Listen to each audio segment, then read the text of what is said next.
So this is Sam. Sam, would you tell us what your life was like when I first started working with you?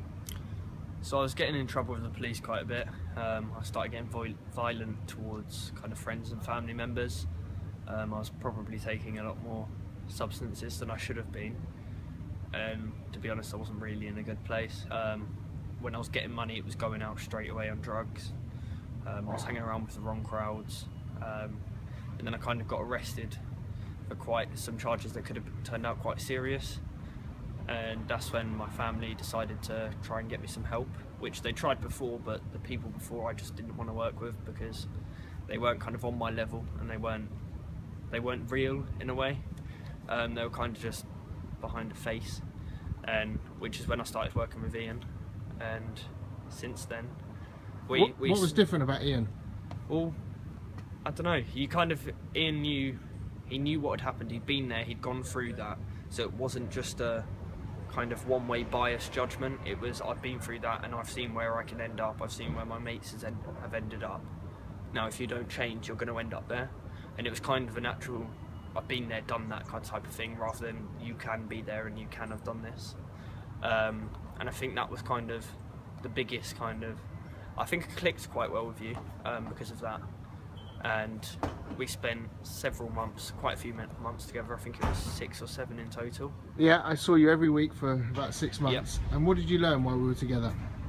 So we had the 5 main rules, which were no drugs in the house, don't get caught, no violence, don't lose my job, and what was that? I think there was only 4. There was 4. Yeah, no drugs in the house, absolutely. Yeah. No drugs, no tolerance, 0 tolerance. No violence. Zero violence tolerance. And don't get caught, which is basically meaning don't be stupid with what I'm doing. Like, don't do it. But yeah, if you're going to do it in small amounts. Don't do it stupidly. But the biggest one was no violence. And even now, 6 months on, I still remember those 5 rules, and I still haven't got in trouble with anyone. Yeah, my job's going really well. So in the last 6 months since I last started working with you, so it's been the whole 5 or 6 months since I last saw you. What's different now? How do you feel differently today? I can go out and not feel the need to kind of do stuff that I used to do.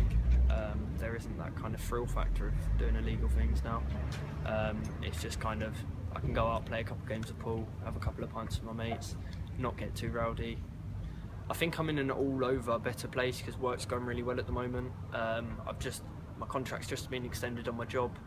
I'm currently looking for other jobs as well. So. Family life's a lot better. I haven't been violent once since I've seen Ian.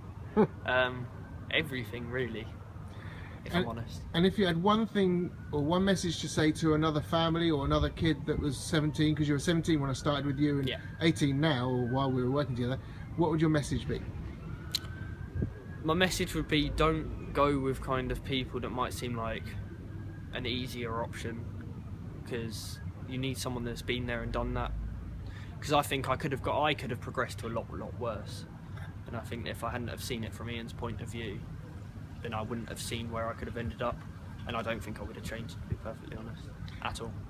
Great. And on a score out of 10, how great or poor do you feel? 10 being fabulous, 1 10. Being dreadful. At the moment, 10. You feel 10. Terrific.